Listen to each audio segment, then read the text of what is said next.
Hey guys, so in this video I'm going to show you how to generate a sitemap from an RSS feed.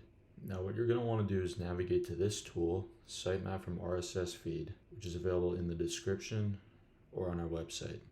Now what you're going to want to do is click on this URL box and paste your RSS feed link, and then you're going to want to generate sitemap, and there you go.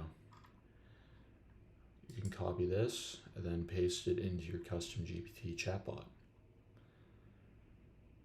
Now the main difference between this tool and our podcast feed tool is that this tool lets you generate a sitemap from any kind of RSS feed, not just podcasts, which really offers a wide variety of content to be able to be uploaded onto this tool.